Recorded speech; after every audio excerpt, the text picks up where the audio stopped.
Պատմության մեջ բազմաթիվ են դեպքերը, երբ արքաներն իրենց անձի համար զոհաբերել են 100,000-ավոր մարդկանց կամ ամբողջ երկրներ։ Ընդ որում, հաճախ զոհաբերել են ոչ թե օտար ժողովուրդ կամ օտար երկիր, այլ սեփական ժողովուրդն ու հայրենի երկիրը։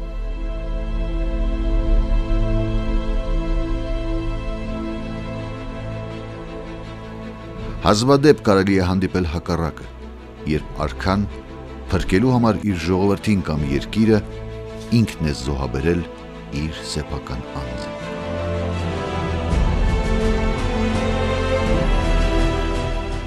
Այդպիսի անձնազոհ ու բացառիկ տիրակալ էր Արտավազդ II, մեծ հայքի բանաստեղծ արքան, որն իշխել է Քրիստոսից առաջ առաջին դարում։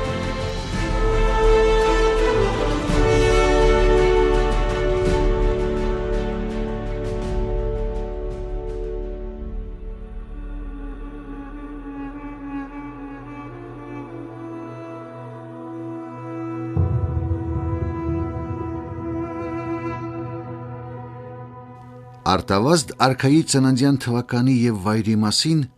մեզ ըստ էության ոչինչ հայտնի չէ։ Կարելի է ենթադրել, որ արքայազնը ծնվել է Տիգրան Մեծի մայրաքաղաքներից որևէ մեկում՝ Արտաշատում, Տիգրանակերտում կամ գուցե Անտիոքում։ Վերջին երկուսը կարճ ժամանակ են եղել հայկական տերության մայրաքաղաքներ։ Ամենայն հավանականությամբ արքայազն Արտավազդի մանկությունը, պատանեկությունը և երիտասարդությունն անցել է հիմնականում Արտաշատ մայրաքաղաքում, Արարատ լեռան ստորոտում, ուր նա մշտապես աչքի առաջ է ունեցել Սրբազան լեռան վեհաշուկ տեսքը։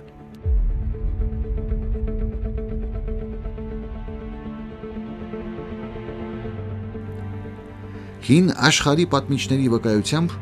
Արտավազդը ստացել էր հիանալի կրթություն, հրաշալի տիրապետել է հունարենին և անգամ ստեղծագործել այդ լեզվով։ Հայտնի է, որ Տիգրան Մեծի օրոք հայոց արքունիք են հրավիրվել ժամանակի հայտնի փիլիսոփաներն ու գիտնականները։ Հույն նշանավոր պատմագիր Մետրոդորոս Կեպսացին Տիգրան Մեծի արքունիքում գրել է կենդանիների բանականության մասին իր հայտնի երգը, նաև Տիգրան Մեծի պատմությունը, որը դժբախտաբար չի պահպանվել։ Տիգրան Մեծի արքունիքում է ստեղծագործել նաև Ամֆիկրատես Աթենացին, որը հայտնի է իր նշանավոր մարդկանց մասին աշխատությամբ։ Ով կամ ովքեր են եղել արքայազն Արտավազդի ուսուցիչները, գուցե Մետրոդորոս Կեպսացին կամ Ամֆիկրատես Աթենացին կամ մեկ ուրիշը, որի անունը մեզ չի հասցրել պատմությունը։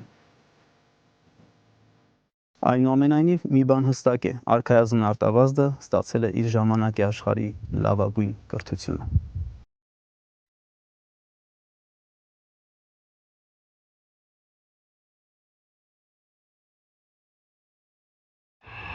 Արքայազն Արտավազդի քաղաքագիտական գլխավոր դպրոցը եղավ նրա հոր Տիգրան Մեծի բուռն քաղաքական իրադարձություններով հարուստ պատմական դարաշրջանը։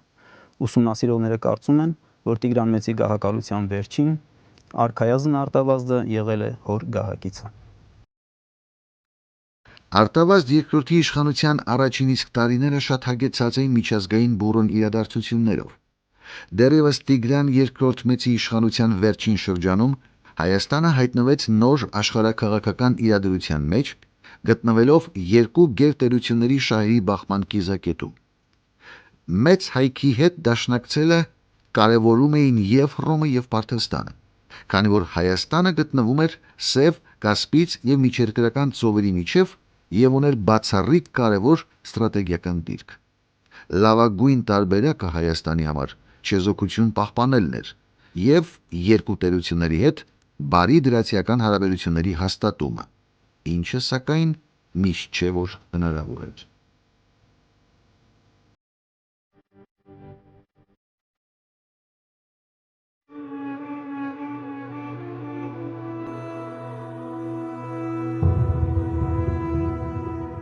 Քրիստոսից առաջ առաջին դարի կեսերին Հռոմում պայքարում էին 3 քաղաքական աչքի ընկնող գործիչներ։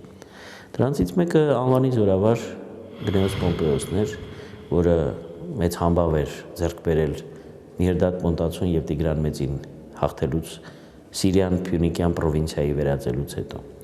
Մյուսը Հռոմի ամենահարուստ մարդ Մարկոս Կրասոսն էր։ որը իր կուտակած խոշոր հարստության շնորհիվ կարողանում էր քաղաքական մեծ ազդեցություն ձեռք բերել տարբեր պետական պաշտոնյաների վրա։ Երրորդ անձնավորությունը Հռոմի ամենաժողովրդական մարդ Հուլիոս Կեսարն էր։ Նրանցից յուրաքանչյուրին ինչ-որ բան պակասում էր լիարժեք հեղինակության և քաղաքական կշիռ ձեռք բերելու համար։ Այսպես Պոմպեոսը երազում էր Կեսարի պես ժողովրդականություն վայելել, Կրասոսը երազում էր Պոմպեոսի պես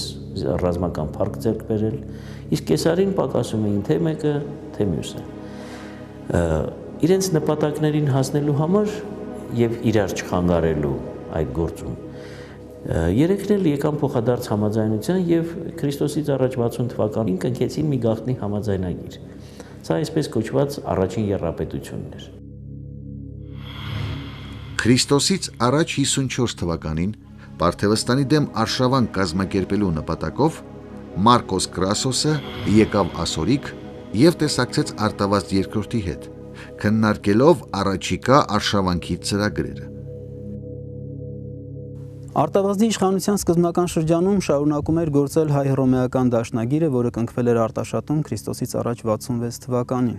Այն ենթադրում է ռազմական փոխօգնություն։ Ուստի երբ Կրասոսը ժամանեց արևելք, հրավիրեց բանակցությունների Արտավազդ II-ին։ Արտավազդ արքան առաջարկեց նրան ռազմական օգնություն՝ 30,000 հետևակ և 16,000 հեծելազոր, սակայն մի քանի պայմանների դեպքում։ Պայմաններից առաջինը այն էր, որ արշավանքը պետք է իրականացվի Հայաստանի հարավային տարածքներով և ոչ թե հյուսիսային միջագետքով, ինչպես նախատեսում էր Կրասոսը։ Պատճառն այն էր, որ մինչև Էկբատան մայրաքաղաքը Պարթևստանի ճանապարհի կեսը անցնում էր Մեծ Հայքի թագավորությամբ և անցնելով այդտեղով հռոմեական և հայկական զորքերը ապահովված կլինեին ճանապարհի կեսին և անվտանգությամբ և բարենամթերքով։ Հաջորդ կարևոր պայմանն այն էր, որ ռազմական արշավանքը պետք է իրականացվեր ոչ թե հյուսիսային միջագետքով, ինչպես նախատեսում էր Կրասոսը, այլ Հայաստանի հարավային լեռնային շրջաններով։ Բանն այն է, որ պարթևական բանակը հիմնականում բաղկացած էր հեծելազորից, իսկ պարթևական հեծելազորը վատ էր կռվում լեռնային տեղանքում։ Բացի այդ, կար նաև երրորդ կարևոր պայմանը։ Եթե հայոց թագավորը հաներ 46,000-անոց բանակ Հայաստանից, պարթևները կարող էին պատասխան արշավանք սկսել նաև Հայաստանի դեմ, իսկ հայոց արքան հասկանալիորեն չէր կարող անպաշտպան թողնել իր երկիրը։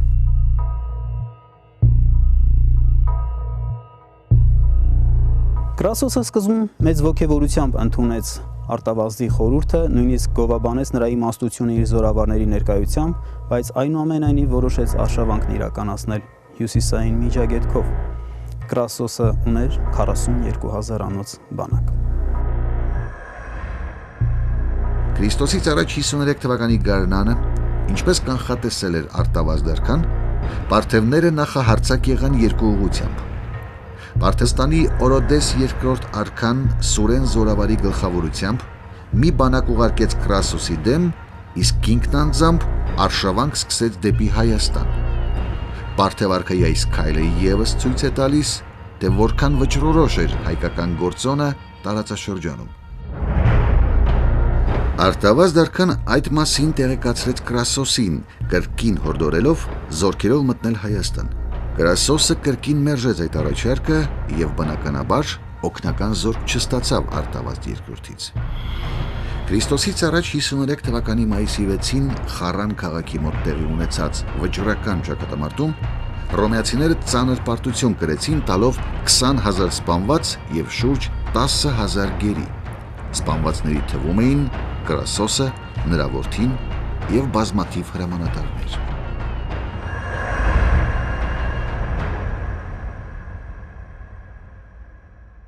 Այդ ընթացքում սկսվել էին բանակցություններ Արտավազդ II-ի և պարթև արքա Օրոդես II-ի միջև, որոնք ավարտվեցին երկու հարևան երկրների միջև բարեկամական դաշինքի կնքմամբ։ Դաշինքը կնքվեց Արտաշատում և ամրապնդվեց պարթևների արքայորդի Բակուրի և Արտավազդի քրոջ ամուսնությամբ։ Խառանի ճակատամարտում հաղթանակած Սուրեն զորավարը Կրասոսի գլուխն ուղարկեց Արտաշատ, ուր տեղի էին ունենում դաշնակից արքաների հանդիսությունները։ Կրասոսի գլուխն Արտաշատ հասավ այն պահին, երբ Արտավազդ II-ը և Օրոդես II-ը թատրոնում դիտում էին Էվրիպիդեսի Բաքոսուհիները ողբերգությունը։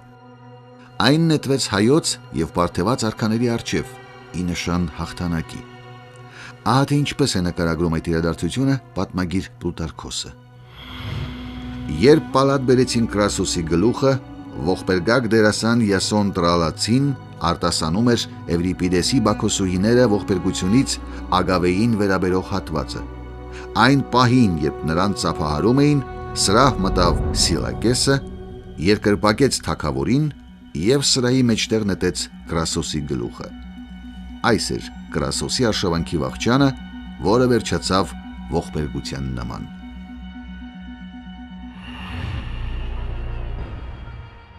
Հայ պարթևական դաշինքն ամրապնդվեց ոչ միայն խնամիական ամուսնությամբ, այլև համատեղ ուժերով կազմակերպած ռազմական արշավանքներով։ Քրիստոսից առաջ 51-ից 50 թվականների, իսկ հետագայում նաև 40-ից 38 թվականներին Միացյալ Դաշնակից զորքերն արքայազն Բաքուրի առաջնորդությամբ ասպատակեցին Պաղեստինը, Փյունիկյան, Ասորիքը և մտան Կիլիկիա։ Պահպանվել են նաև այդ արշավանքներին մասնակցած բուն հայկական բանակների զորահրամանատարների անունները՝ Վասակ և Բարզափրան Ռշտունի։ Հայկական բանակները վերադառնում էին մեծ ռազմավարով։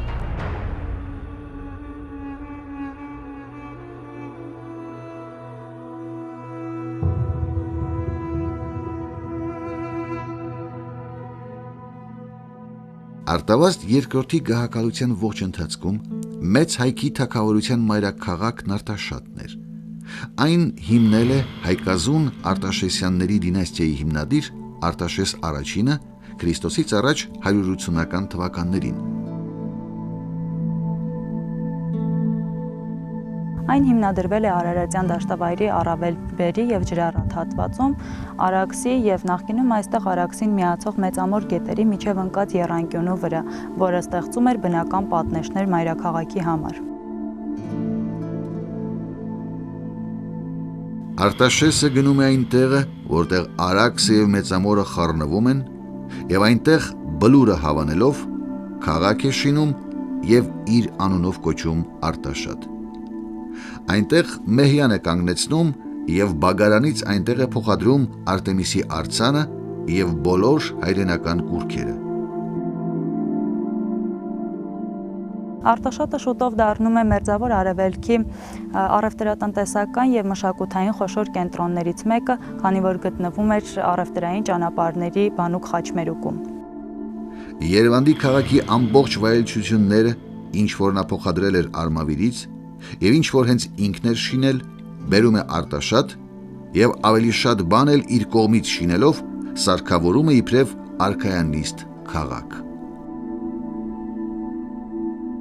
Արտաշատը գրավում էր 450-ից 500 հեկտար տարածք և մասնագետների հաշվարկներով այստեղի բնակչությունը անցնում էր 100,000-ը։ Անտիկ պատմիչների վկայության համաձայն Արտաշատի տեղի ընտրության վայրում Արտաշես I-ին օգնել է կարթագենացի հայտնի զորավար Հանիբալը։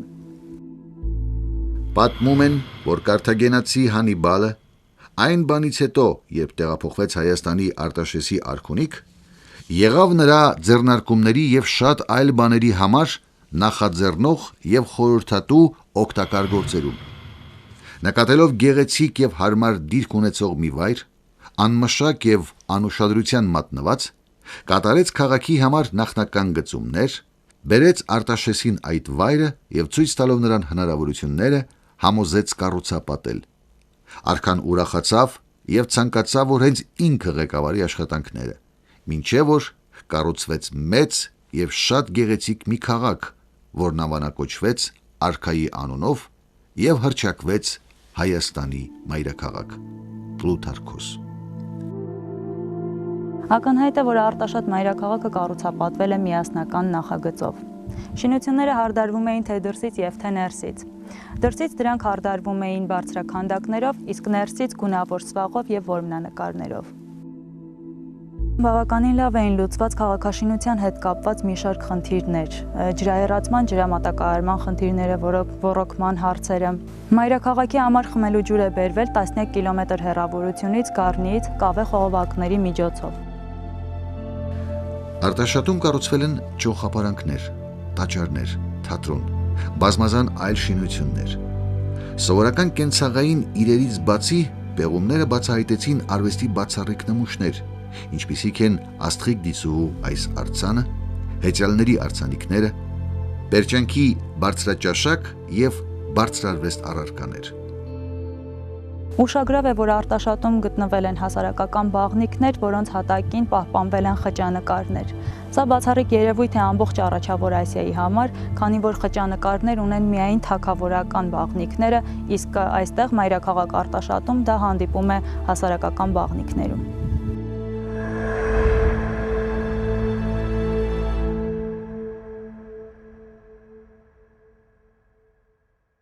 Արտաշատ մայրաքաղաքում էր գտնվում արքայական գլխավոր դրամահատարանը, որտեղ էլ հատվել են մեզ հասած արտաշեսյան դրամների մեծ մասը։ Արտավազդ երկրորդի դրամները երկու մետաղներից են հատված, երկու մետաղներից են թողարկված, արծաթ և պղինձ։ Արծաթի դրամները երկու անվանական արժեքի են, դրախմաներ, այսինքն 1 դրախմա և տետրադրախմաներ, 4 դրախմա։ Բոլոր դրամների վրա արտավազդը հանդես է գալիս արքայից արքա արտավազդ տիտղոսով։ Բայց տետրադրախմաների վրա նա ավելացրեց մի բառ ևս, աստվածային։ Աստվածային տիտղոսը ևս Արտավազդ երկրորդին ժառանգաբար անցել է Տիգրան Մեծից։ Հռոմեացի պատմիչներ Պոմպեոս Տրոգոսը և Հուստինոսը, ներկայացնելով Պարթևստանի գահին իշխած տիրակալներին, հայտնում են չափազանց ուշագրավ տեղեկություն։ Նրանք գրում են, որ Պարթևստանի գահին իշխել է հայոց արքա Տիգրանը, որին կոչում էին Աստված։ Տիգրան Մեծը Աստված տիտղոսով է ներկայանում նաև իր որոշ դրամների մակագրություններում։ Թագավորական նախների աստվածացումը Հայաստանում վկայված է դեռևս Վանի թագավորության Արարատ Ուրարտուի ժամանակաշրջանում, սակայն դա նախնի արքաների պաշտամունք էր։ Նախնի արքաների պաշտամունք հիշատակում է նաև Քրիստոսից առաջ 2-րդ դարում Արտաշես առաջինի օրոք։ Ապրող արքայի աստվածացումը իր կենդանության օրոք մեր իրականության մեջ վկայվում է միայն Քրիստոսից առաջ առաջին դարում։ Իրենց կենդանության օրոք աստվածացվում են Տիգրան Մեծը, Արտավազդ երկրորդը, Կոմագենեի արքա Անտիոքոս առաջին Երվանդունին, որը կառուցեց Նեմրութի նշանավոր սրբավայրը։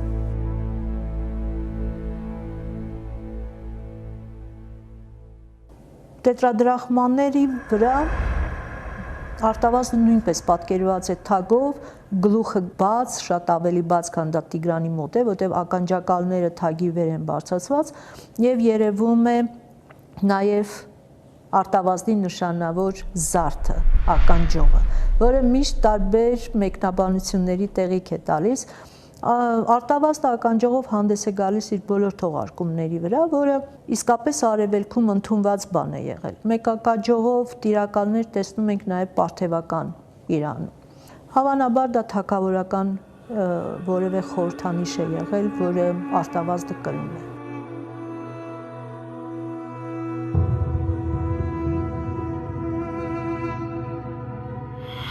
Կենսագրությունների 33-րդ գրքում Պլուտարքոսը հիշատակում է հայոց պատմության 1-2 դրվագ, ուշագրավ դրվագներ։ Առաջինը այն է, որ նա խոսում է, որ 69 թվականին Տիգրան II-ը իր մայրաքաղաքում կառուցել է թատրոն։ Պատմական աղբյուրներից գիտենք, որ Տիգրանը իր մայրաքաղաքը եւ արքունիքը զարդարել է հունական արձաններով, հելենականացրել է հայոց աստվածների պանթեոնը եւ իրեն շրջապատել է հույն մտավորականներով։ Եվ Տիգրանակերտի պատերազմի ժամանակ, երբ Լուկուլոսը մտնում է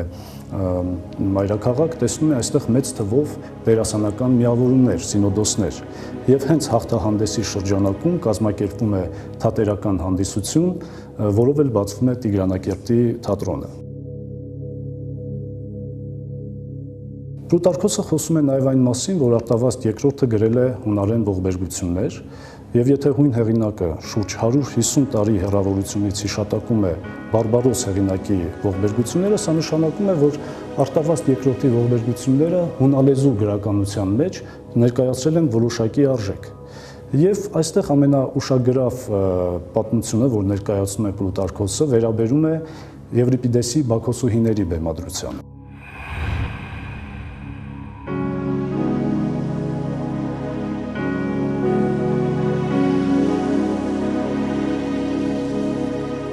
Պիտի ասել, որ Արիստոտելից հետո ուշ հելենիզմի շրջանում եւ առհասարակ հռոմեական աշխարհում մարդիկ այլևս հանդես էին գալիս ոչ որպես դրամատիկական երկերի, գրական երկերի կենթանի վերարտադրողներ կամ հանդիսատես, այլ առավելապես ընթերցողներ եւ ունկնդիրներ։ Սա, ինչպես նշում են մասնագետները, նոր էլիտար մշակույթի, վերնախավային մշակույթի դրսևորումներ, երբ դրաման առավելապես ներկայանում է որպես ճարտասանության նյութ։ Եվ հավանաբար Արտավազդ II-ի պալատում հենց այս սկզբունքն էլ գործել է։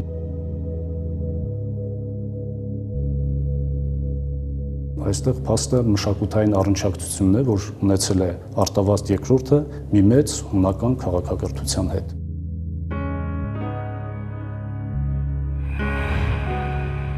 Հունալեզու թատրոնը Հայաստանում գոյություն ունեցավ միայն հելենիստական դարաշրջանում։ Դրան զուգահեռ դեռևս անհիշելի ժամանակներից կար հայալեզու ժողովրդական թատրոնը։ Հունալեզու թատրոնը Հայաստանում վերացավ հելենիզմի դարաշրջանի հետ, իսկ հայալեզու ժողովրդական թատրոնը շարունակեց իր գոյությունը նաև հետագա դարերում։ 1911 և 1927 թվականներին Հայաստանի հնամենի մայրաքաղաք Արմավիրից հայտնաբերվեցին երկու գրակիր քարակոթողներ։ Դրանցից մեկին փորագրված էր մեկ հայկական մեհենագիր արձանագրություն և 3 հունարեն գրություններ, երկրորդի վրա արձանագրված էին հունարեն 4 գրություններ։ Հայկական մեհենագիր արձանագրությունը մինչ օրս վերծանված չէ։ Հունագիր 7 հատվածների ուսումնասիրությամբ զբաղվել են բազմաթիվ մեծանուն գիտնականներ, հայտնելով տարբեր և իրարամերժ կարծիքներ դրանց բնութագրման ու կիրառման հարցերում։ Կատարելով տաղաչափական և բովանդակային հետազոտություն, հեղինակները եկել են այն եզրակացության, որ սրանք որևէ անհայտ հեղինակի ողբերգական տողեր են, և մի հեղինակի, որը քաջածանոթ է եղել Հեսիոդոսի, Եվրիպիդեսի և Մենանդրոսի ստեղծագործությունների։ Քանի որ գիտենք իր կենսագրություններում Պլուտարքոսը խոսել է այն մասին, որ Արտավազդ II արքան հունարեն գրել է ողբերգություններ, հետազոտողները հակված են եղել այս ողբերգական տողերը վերագրելու Արտավազդ II-ին։ Ահա Արմավիրի արձանագրություններից մի հատված։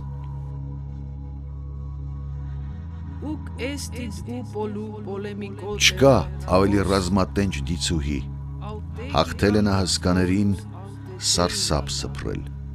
խոսքիս մեջ սնապարծ չեմ դնում ոչինչ, ոչ էլ մի բան,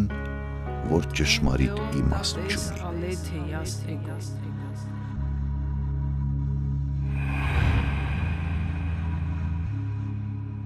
Հատուկ ուշադրության է արժանի այն հանգամանքը, որ հունարեն 7 արձանագրություններն էլ գրված են ոչ թե վիմագիր կոթողային ոճով, այսինքն ինչպես գրում էին քարի վրա, այլ մագաղաթի և խեցեղենի գրառումներում տարածված ոճով։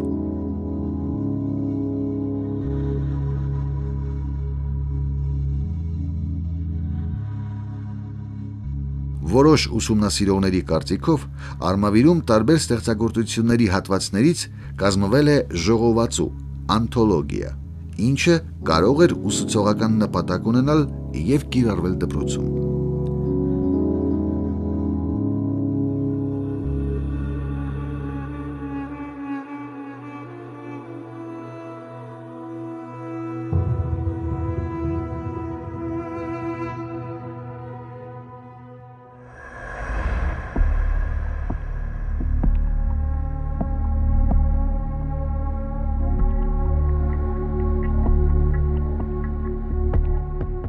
Կրասոսի մահից հետո Պոմպեոսի և Կեսարի միջև պայքարը մեն իշխանության համար բացահայտ բնույթ ստացավ։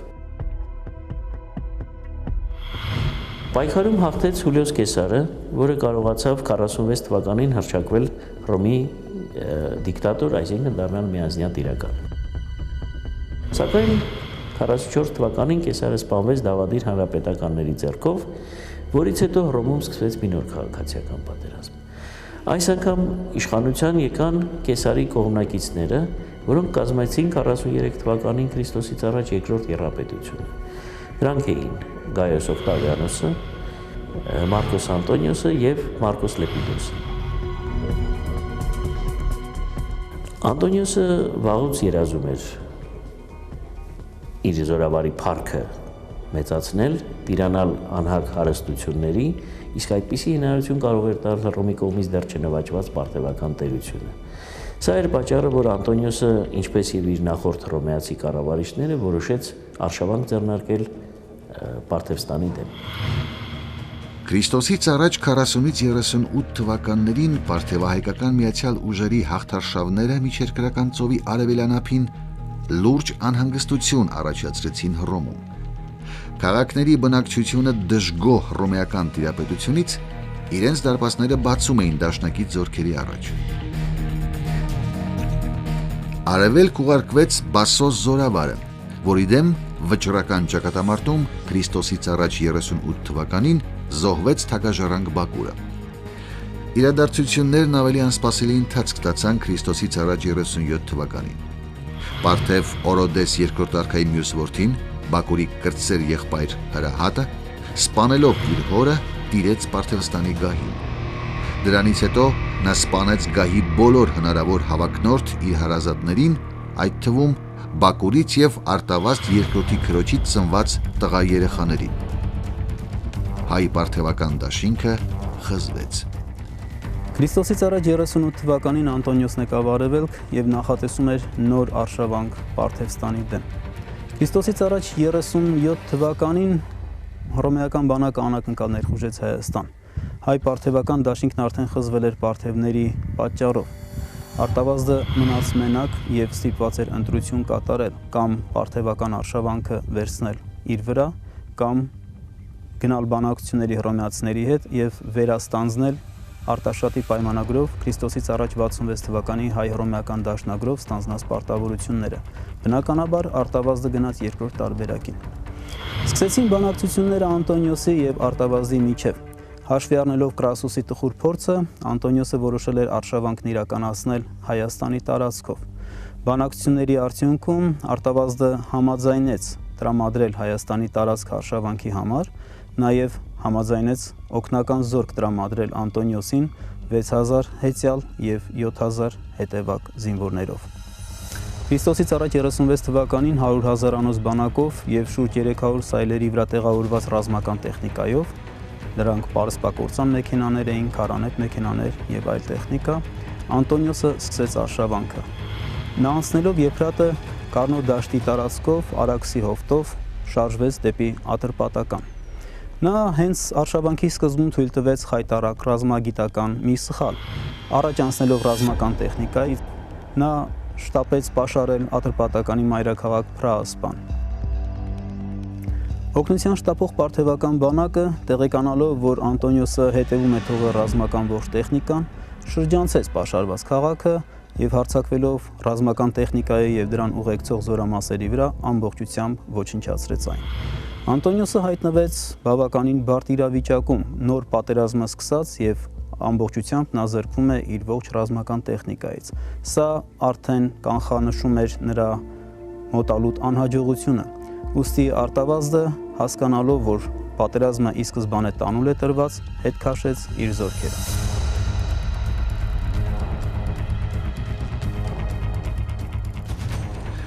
Հռոմեական բանակը ծանր պարտություն կրելով նույն թվականի աշնանը նահանջեց Հայաստան։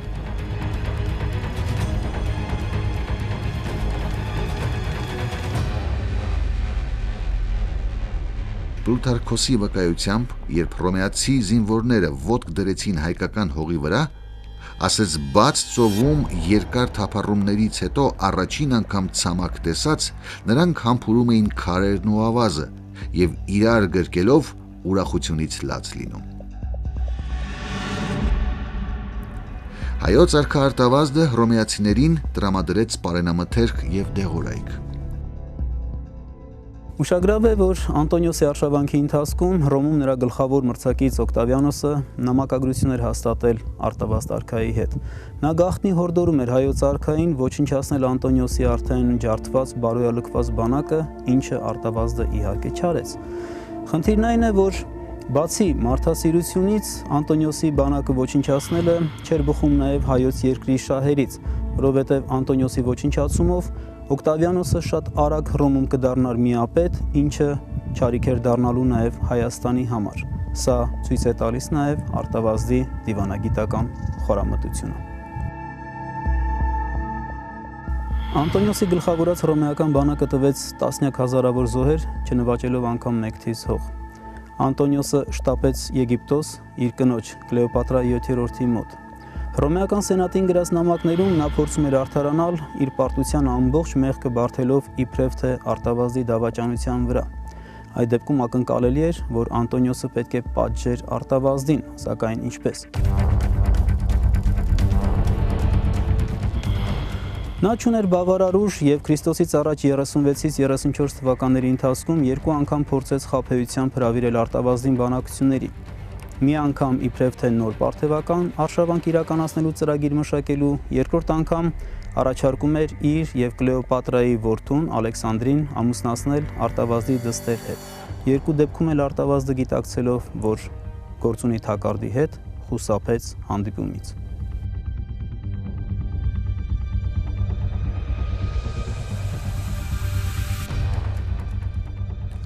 Քրիստոսից առաջ 34 թվականին Անտոնիոսի զորքերը անակնկալ հարձակվում են Հայաստանի վրա։ Արյունահեղությունից խուսափելու նպատակով հայոց արքան գնաց բանակցությունների, մանավանդ, որ Անտոնիոսից ստացել էր բազում հավաստիացումներ նրա բարի մտադրությունների մասին։ Սակայն Անտոնիոսը խաբեությամբ ձերբակալեց Արտավազդին, նրա կնոջն ու երկու որդիներին։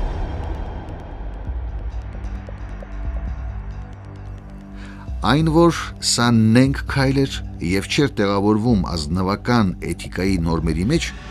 վկայում է նաեւ հռոմեացի պատմիչ Դիոն Կասիոսը,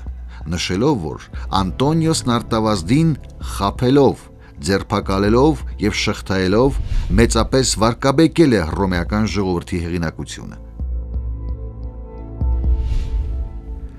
Խաբեությամբ իրականացրած այս գործարքից հետո Անտոնիոսը որոշեց անմահացնել այն եւ թողարկեց դրամ Հայաստանը պարտված մակագրությամբ։ Առաջին անգամ Հռոմը եւ Հռոմի տիրակալ Հռոմի զորավարը թույլ տվեց իրեն թողարկել դրամ Հայաստանի նվաճման առիթով։ Առաջինը դա արեց Մարկոս Անտոնիոսը։ Ինչով էր դա պայմանավորված։ Հայաստանը նվաճելով նա ուղղակի ցանկացավ հայտարարել, որ ինքը արդեն ամբողջ արևելքի տիրակալն է։ Եվ քանի որ Պարսկաստանը բնականաբար չնվաճվեց, չնայած բազմաթիվ պատերազմներին, ապա Հայաստանի նվաճումը միանգամից բարձրացնում էր Հռոմի կարգավիճակը միջազգային իրավունքի տեսանկյունից եւ հատկապես այն տիրակալի, այն զորավարի, որին հաջողվել էր Հայաստանը նվաճել։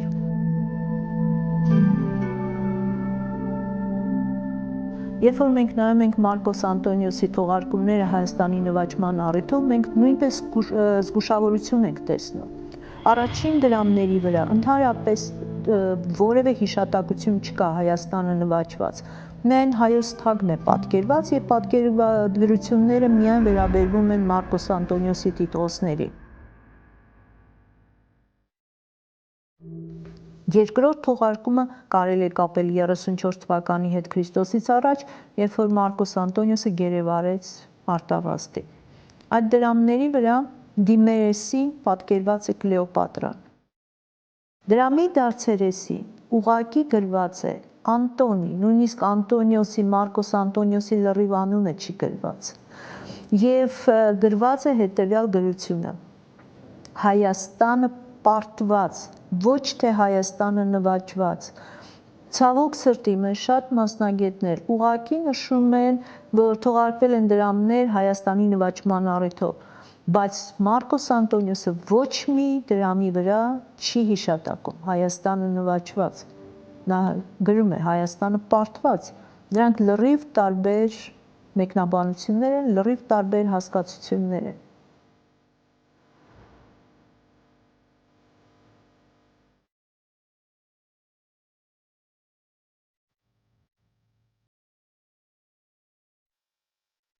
Հայոց բանակն արքայի ձերբակալումից անմիջապես հետո թագավոր հռչակեց նրա որդի Արտաշես II-ին, ինչը դատելով փաստերից հրահանգել էր հենց Արտավազդ II-ը բանակցությունների գնալուց առաջ։ Այսինքն նա աչքի առաջ ուներ նաև վատթարագույն տարբերակը եւ այդուհանդերձ գնաց անձնազոհ քայլի։ Դժբախտաբար Քրիստոսից առաջ 34 թվականին Արտաշես II-ը անհաջողություն կրեց հռոմեացիներից եւ իր զորքերով ժամանակավոր ապաստան գտավ Պարթևստանում։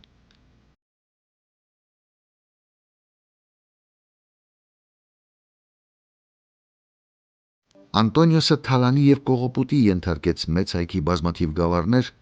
եւ Հայաստանում թողնելով հռոմեական կայազորներ վերադարձավ Եգիպտոս։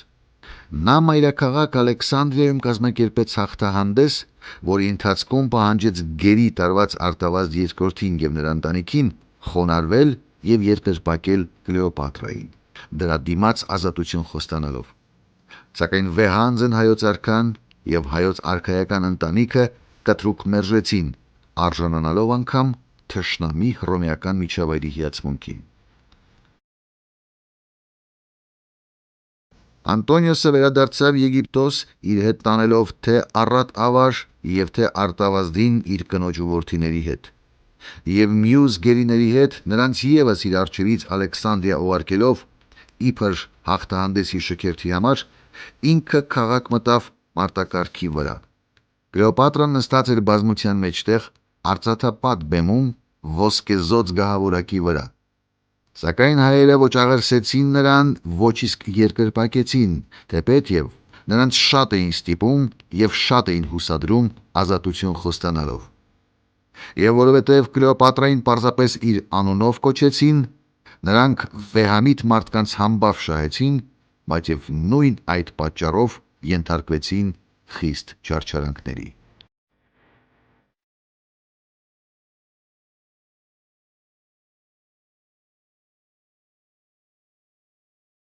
Անտոնիոսի եւ Օկտավիանոսի պայքարը Հռոմում գերագույն իշխանության համար իր վերջակետին հասավ Քրիստոսից առաջ 31 թվականի սեպտեմբերի 2-ին Հունաստանի Ակտիում քաղաքի մոտ տեղի ունեցած ծովային ճակատամարտում։ Անտոնիոսը պարտվելով ինքնասպան եղավ։ Քիչ անց նրա ճակատագիրը կիսեց նաև Կլեոպատրան։ Սակայն մինչ այդ Քրիստոսից առաջ 31 թվականի հոկտեմբեր ամսին մահապատժի ենթարկեց Արտավազդ II-ին, որի գլուխն ուղարկվեց Անտոնիոսի եւ Կլեոպատրայի դաշնակից Ատրպատականի արքա Արտավազդ Մեդացուն կամ Մար Արտավազդին։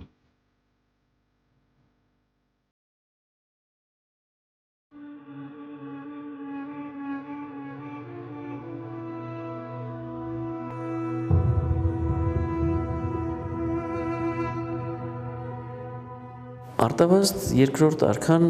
պատմագրության մեջ արժանացել է շատ իրարամերժ գնահատականների։ Եթե հունահռոմեական պատմիչները հիմնականում նրա մասին խոսում են չեզոք դիրքերից, իսկ երբեմն նույնիսկ ընդգծված համակրանքով նրա արքավայել պահվածքի համար գերության մեջ, ապա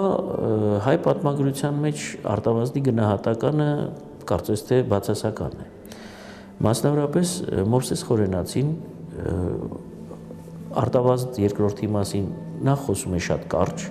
երկրորդը շատ բացասական գույներով,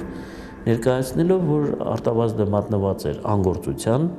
եւ շատ հաճախ նույնիսկ փնովում էր իր իսկ զորքերի կողմից։ Ինչով է պայմանավորված աղբյուրներում նման գնահատականների հակասականությունը։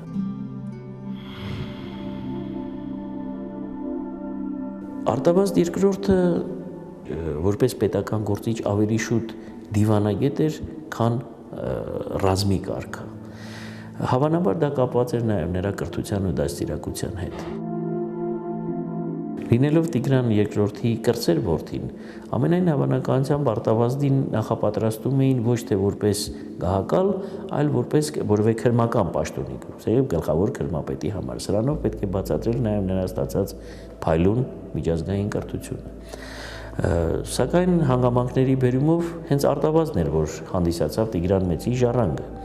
եւ ժառանգեց գահը մի իրավիճակում, երբ հարևան տերությունները անթաքույց Հայաստանի նկատմամբ վարում էին ակտիվ քաղաքականություն։ Ապավինել այս պայմաններում բացառապես դիվանագիտությանը իմ համոզմամբ հենց դա էր պատճառը, որ հանգեցրեց այս Արտավազդ II-ի քաղաքականության անհաջողությանը։ Մյուս կողմից Արտավազդ II-ը դրսևորեց դիվանագիտի բարձր հատկանիշներ եւ կարողացավ իր անձնական զոհողության գնով երկիրը հնարավորինս զերծ պահել պատերազմներից։ Սա խոսում է նրա զուտ մարդկային բարձր արժանինքների մասին։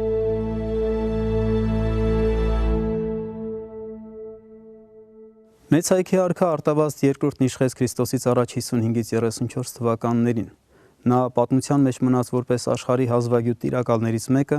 որը հանուն իր ժողովրդի ու երկրի զոհաբերեց սեփական անձը։ Նա նաև մեծ մտածող էր ու բանաստեղծ։ Նա գրում էր ողբերգություններ, ճառեր ու պատմական երգեր։ Նա իր կենդանության օրոք աստվածացվեց իր ժողովրդի կողմից, նույնացվելով Արևի Աստծո հետ։ Այդպիսին էր մեծ ու հայրենապաշտ տիրակալ Տիգրան Մեծի որդին, արքայից արքա Արտավազդ II-ը։ Նրան ժողովուրդը սիրում ու մեծարում էր որպես աստվածային արքա, որպես Արևի Աստծո երկրային մարմնացու։